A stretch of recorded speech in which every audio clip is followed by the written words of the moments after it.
Okay, for this part, again, I'm going to be using my cell phone, just this initial launch piece. So you can see here it booted right into Tiny Core Red Pill. It's kind of hard to see. Image build. It's going to boot now. Let's see here, it is booting. Okay. So you can see here system main IP 127.0.0.1. For some reason mine does not like going to DHCP on boot. You can see here AMD Ryzen 5 1600. There we go. There's the root file systems. So I'm going to use my mouse, which is extremely fast. I'm going to move this up. I'll go over here to control panel and then up here to network. And then over here to use DHCP, yes. Do an apply. Come back here. We will see we have an IP of 192.168.1.245. Remember that. Okay, we are back now to this screen and looking at my desktop. Now you could continue through this process of submitting these commands that we're about to run through that little bottom window that I moved. If you had a keyboard and mouse hooked up to your, and obviously a monitor hooked up to your Xpenology box to be specific. But I'm going to do it this way. It's a lot easier to do it through through this screen than it is with like a camera on a tripod shooting over my shoulder, and you really can't see the screen that well. So we're going to use this piece right here, use SSH client such as PuTTY to connect to our server. So let's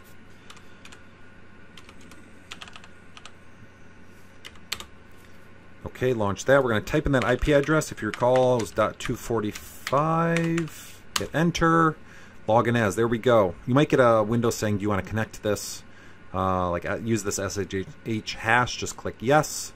So you can see the password is TC and then password with a capital P, an ampersand, and a 0 looks like. So let's go TC. Login as. Password is going to be PASSWORD. It does not show it on the... You did type it. If you're not familiar with Linux or Unix, it did type the password. We just can't see it. Hit enter. There we go. We are now at our prompt. If I do an ls, which is list, hit enter. There was all of our configuration files. Looks like our shell script should be in here as well. There it is, rploader.shell. Okay, so we're going to do a /rploader.sh, which / is to execute like that local script, and then update. Checking for internet access looks good. We have the newest version, so that's good. Let's do, if I hit the up button, so Linux, Unix purists would be disgusted that I hit the up button. But the up button is a shortcut, it types in the last command that you typed in. It's a shortcut. But if you are a purist, you do /rploader. I'm just maybe not lazy, but efficient. I'm frugal with my time. Like, why would I want to retype the entire command? Full upgrade. It does the full command. It's a sanity check. Make sure you're typing the proper command. So I get that, but this is all test, and it's very simple commands. Full upgrade. Enter. Oh, I think I see. Full update. Full upgrade. Linux purists right now are reveling that I just did that. Maybe I did it on purpose. Full upgrade. There we go. Enter. So it looks like it's updating the file. Should I update the SDB with your current files? Yes, that is your mount. Okay.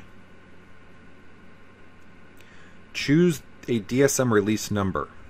So let's do the 711 as if we just bought we just installed the 711, or sorry, we're installing the 711 flash USB flash stick or USB stick in our Xpenology. We have to imagine if you go buy a brand new Synology box, brand spanking new, you don't get a USB drive, right? It's probably built into the into the motherboard of that, and maybe it's some type of a SD card or some type of a storage device that's 711, and it's already baked in. So I'm assuming that's what we're doing. We're going to go right to 711 and then we're going to insert our hard drives into that 711 Synology box. So if we run /rploader.sh, we'll get all of our loaders. You'll see Apollo Lake, Broadwell Lake, Denverton, Gemini Lake, and V1000. Those map to our loaders here. And this is the first point of where I was scratching my head going, well, we got a problem, but let's jump into it. Let me go back here.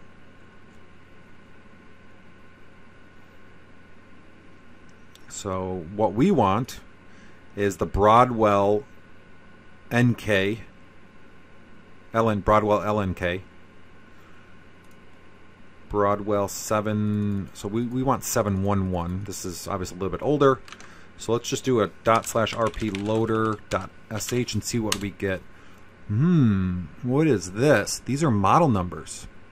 Okay, so something changed. What we want is the DS3622 XSP, which is XS Plus. Let's go to update 4 on this. This is the newest, again, the idea is that this is the newest Synology I just bought right off the shelf. So let's go to 711 update 4. Let's see what happens. So what we want is the model number, 3622XS, in the newest version. So let's go back here. We're going to want this one right here. So if you highlight that and then right click, you'll see it pastes it automatically. Just hit enter. It's going to say not found. That's okay. Now we need to configure system specific parameters. So we're going to run these commands. If you're really efficient like me, you could do a copy paste, Control C, go over here, and if you're even more efficient, what you could do is drag this guy over to the left side of your screen, drag this one to the right side of your screen, and then when you copy paste this, you can click over here and do a right click, and it's going to automatically execute that command. And do you want to update with these values? Yes, I do. Okay. That's good. The next thing, serial number and MAC address. That is, so if your model number is different, again, if you want the 918 plus or the DS920 plus or the DS1621 plus, there's some logic in this script to spit out a proper serial number for that model. So make sure you update this appropriately. Do not copy and paste this if you need to change this. Just type it in. I'm going to use this, so I'm going to let me verify DS3266XS, DS3622XS Plus. Yep, XS Plus. Okay. So there we go. Copied, pasted, hit enter. It automatically generated a serial number and a MAC address for this device. Yes, I want to update. Perfect. There is here, you can use your real MAC. I don't know why you would or would not do that.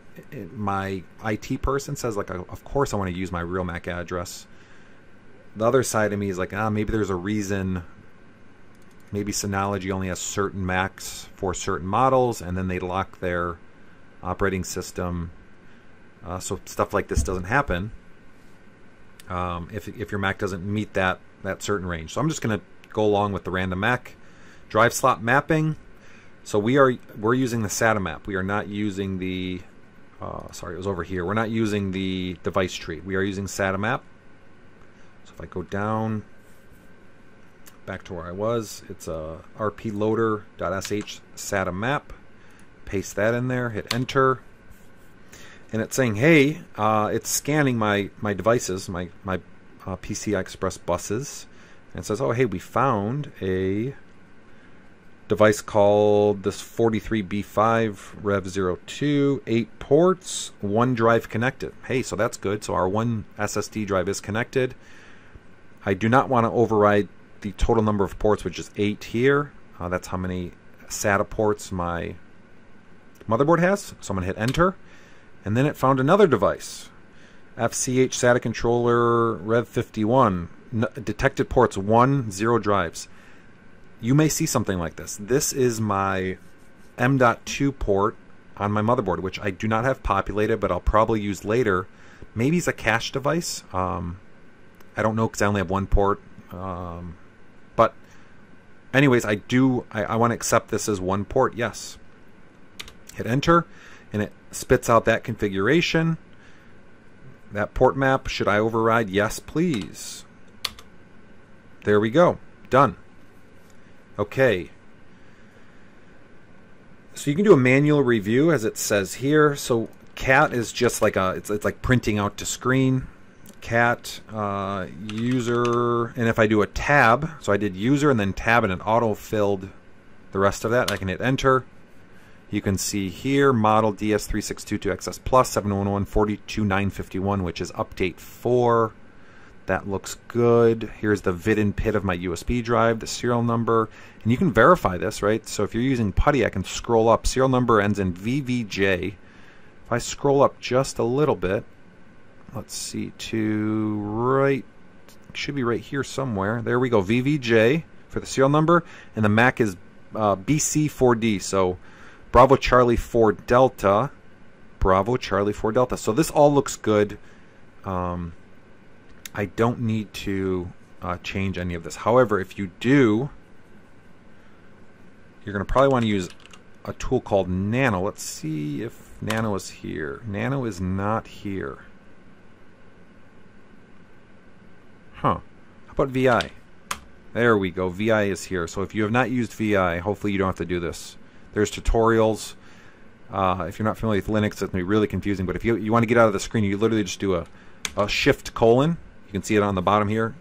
It's colon sign, so it's shift colon whatever. Q for quit. If you really have to edit it, so you do VI, and then you're going to do user, tab, config JSON, hit enter. Go down to the line that you want, hit I for insert, and then you can insert whatever you want. You can delete whatever you want. If you do not hit I, it will not work. You're going to submit some other commands. So I for insert, you can delete blah blah blah, 1 2 3 4. Then what you're going to want to do is hit escape, and then colon right quit. So WQ. So colon WQ, and then you hit enter. W is for write, Q is for quit. I don't want to write. I don't want to submit the changes or save the changes that I just submitted. So I'm going to hit just colon Q to quit. It's going to say, are you sure that you made changes, guys? So what I have to do is then hit colon again, Q, and then ampersand. Yes, I really want to quit and not save these changes. Okay, so now we're back to here. Extended driver extensions. I don't have to do any of this because I have an Intel NIC and it's found automatically as a part of the base loader. If yours, if you have some really off-the-wall configuration, you may have to add some additional drivers to yours. So I'm going to skip step 5. I now want to build this loader. This command with this up here, this is the available platforms. It's not going to be the Broadwell Link 7.1.0, right? That does not work.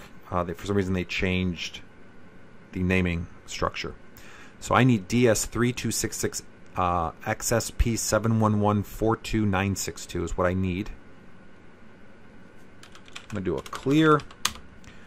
Brings me back up to the top here. And so what I'm going to do is an rploader.builds. Oh, actually I can't do that. I need to do an rploader.sh first. Okay, now I have that. Now I can do a build. And I'm going to type in DS3622 XSP -7.1.1-42962. Okay. On auto detect hardware, yeah, we should be good. And I should be able to hit enter now. And it will start with the building of my we're getting some errors of my bootloader. It's downloading some files.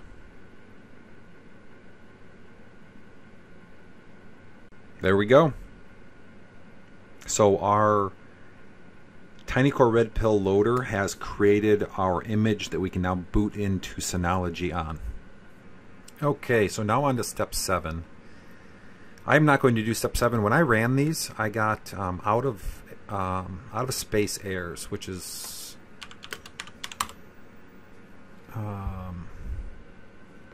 which was interesting. The root file system, it says here that it's 15 or 14 available, 15 gigs. But it was putting like my backup on SDB3. So I'm not really sure. Anyways, I'm not going to do this. This process, like, essentially if I was to run this backup of the loader and of my config files, and then I did a couple updates, so from, you know, let's say 7.11 to 7.21 to 7.5, whatever, and something went kaput, I could then probably use RP loader, restore backup, or some other command to come back to 7.11 update 4 on the, again, just on the USB stick. This process took, what, you know, 15-20 minutes. Okay, I forgot how to do a couple things. I have to refer back to here. Maybe a half hour total invested. I don't want out of air issues popping up to where now I'm out of space on one of these file systems. So I'm not going to worry about it. So I'm going to jump down to step 8. Let me do exit check .sh reboot. Now this is interesting because it's actually going, when I hit enter, and when you hit enter, it's going to disconnect this putty session, right? It's rebooting the server. So what I'm going to do is record another video on my phone real quick, just to make sure that it shows up what we're seeing here, because what it's showing here is a picture of the actual screen, because there's no SSH connection at this point when you're coming off of the bootloader. So back to my phone. Okay, so here we are. I'm back on my phone. I'm recording the screen, and this was, earlier I mentioned that there was a window where you could run the commands. It was this window down here, right? So you could actually just run all of those commands we just did in this window if you wanted to. You don't have to SSH to the boxes. A little late to say that now, but anyways, now what I'm going to do is I'm just going to hit enter on my keyboard that is connected to my main computer that I was running those commands off of, my Windows computer. And when I hit enter, you're going to see it's actually going to reboot what we're looking at now, which is my screen connected via HDMI. So I'm going to hit enter. There we go, almost immediate. You can see up here, killing all processes, terminating all processes. It's now rebooting. There we go. And those instructions, I want to make sure that it boots from USB, not SATA. So we should see 3 options, USB, SATA, and then Tiny Core Red Pill, which is the initial loader. There we go. So we can see USB, SATA, and Tiny Core Image Builder. We want USB. So let's hit enter, and this should be it. Once we hit enter, Xpenology should boot, and we're done with this screen. Now everything's done via the web interface. So what I'm going to do is I'm going to go back to recording on the screen and continue from there. Okay, now we are back. So we can see our putty session is inactive. Actually, there was an error that popped up that said it was disconnected. So what we can do here is just we can just close it. And then what we can do is we can launch Xpenology Assistant, do a quick search. There we go. Found it. Xpenology NAS is the server name, .245, same IP address, so that's good. And it's migratable. So if we go down here, you will see a new Xpenology NAS will be displayed as not installed for a new build, or the name of your existing migratable NAS if upgrading from a previous version. So on ours it says migratable. That's what we want. So that means that that additional hard drive that I used, which is 623, can be migratable to 711. Perfect. I don't know what just happened. I clicked something and it thinks I want to quote it. So let's go back here. So we do have migratable, so that's great. Use your browser to connect to NAS. So let's do that. Let's click that, do a connect. So it launches .245, port 5000. Let's do, so it says we're migrating from a 918 Plus to a DS3622 XS Plus. You can migrate your data. Perfect, let's migrate. We want to retain our system files. We do not want to reset, so we want to retain. Click next. So this is where I ran into issues previously, because if we go here and we read this, it says if something went wrong, nope, that's good. Otherwise, browse to the Xpenology Download Center and download the DSM install pat file that matches the platform and release number specified in the loader build. Okay, so if that's the case, I need to install the 711 update 4 loader build, but I got an error when I did that. So let's just try it again. So I'm going to go to the Xpenology Download Center. Okay, so I now have them downloaded, 42218 pat, which is the one I'm hoping to go to. We then have, let's see, 429, so Broadwell link is the last update, update 4. Okay. So we're going to go 42218 first. Browse. Red pill.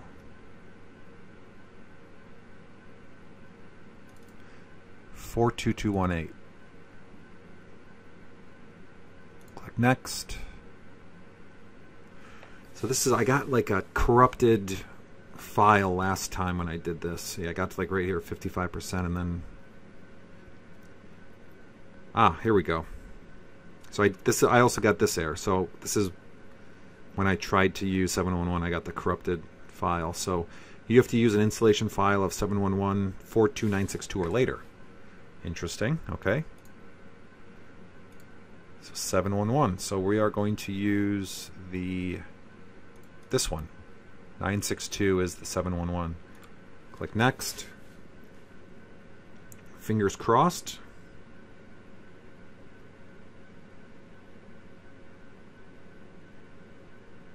Hey, looks like it's working. The original instructions. Wow. It is updating. Interesting. Well, that's great news. That it actually works. So let's see what happens. You will hear a beep here in a second. I'll just hang out here, keep recording. There we go, just rebooted it. So it should still be the IP address. What you guys can do is you just go to your search bar, type in command, then do a quick ping. Type in that IP address, .1.245, and then do -T. -T, if you do ping, it'll only ping 4 times. -T, it'll do it to perpetuity, forever essentially. So you shut your computer off or kill the window. So just give it a second.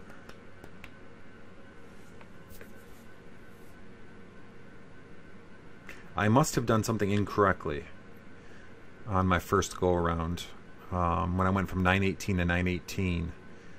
I'm not sure what I did incorrect, but so far the directions in this tutorial have worked spot on. So that's awesome. Thank you so much, Flyride. Everything's been great so far. There we go. So we have ping now. 192.168.1.245. That is awesome. Now what we're going to do is cross our fingers. Let's jump over here.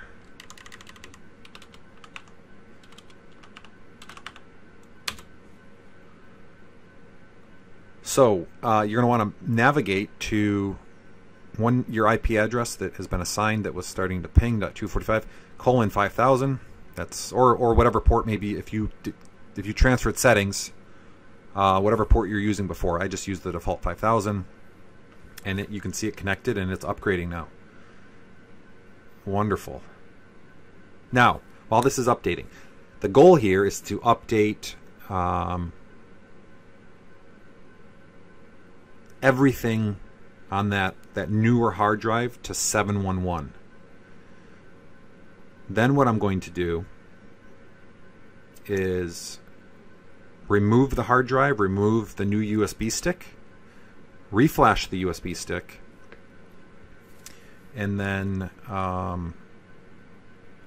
I want to keep all of my old settings, all my old data intact 100%. I have containers running. I have some custom scripts. I want to keep everything. I have photos, a bunch of stuff.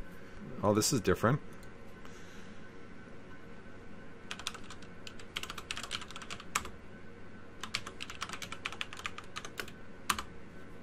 There we go. That worked. Probably don't want them to collect data from me. New update option. That's interesting. Setup now. Yeah, I will install them manually. Click OK. So let's go to Control Panel. Let's go to Info Center. Intel Xeon. That's interesting. So it's not, at least now it's not a Celeron. 3.6, 6 cores, 32 gig of RAM. 711-42962 update 1. Oh, I think that's what I did incorrect last time. If we look at these files, 701 is 350 megs. 711 update 1 is, 350 megs, right? 400 megs. It's sizable. If we look at 711 update 4, it's 70 meg. I think I used the 711 pat file when I got that corrupt error. Not update 4, excuse me, 711 update 4. Not the 711 update 1. Because what I just realized is that this is update 1, not update 4. Okay. That's interesting. That's good to know. So network, let's see.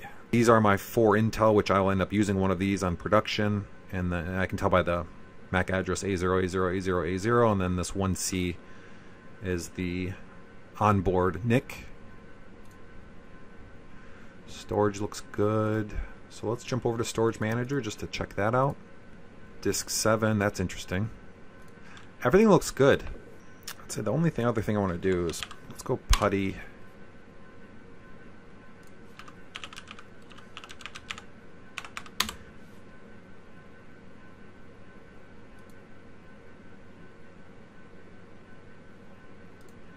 SSH not enabled.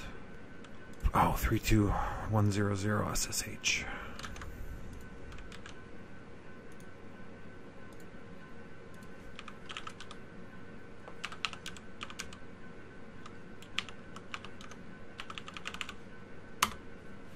There we go.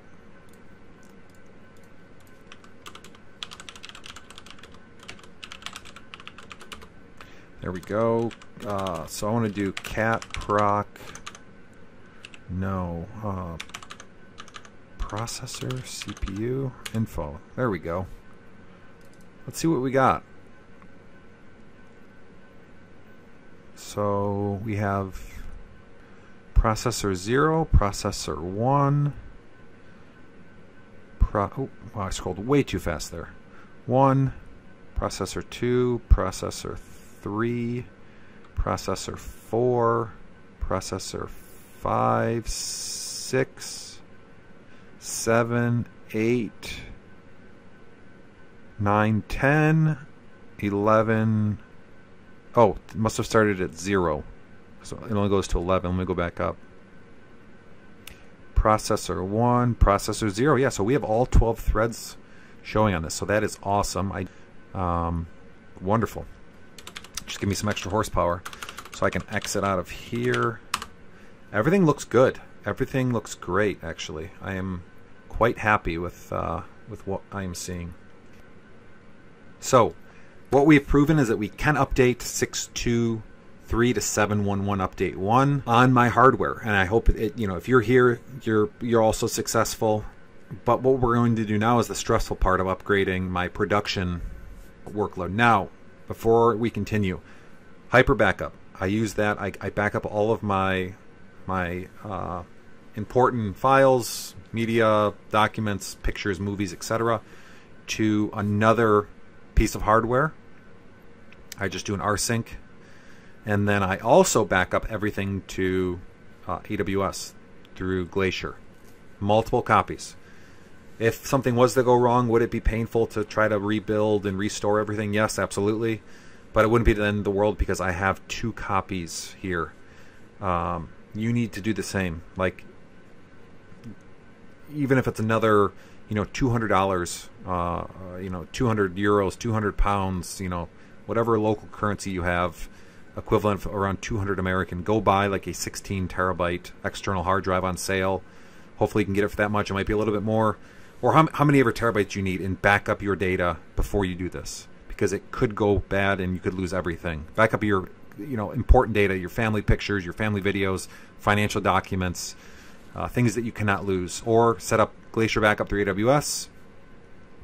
Hyper Backup is if you have another like another NAS or some other device that you can rsync to. But you can just go buy a hard drive and copy everything via File Explorer, right?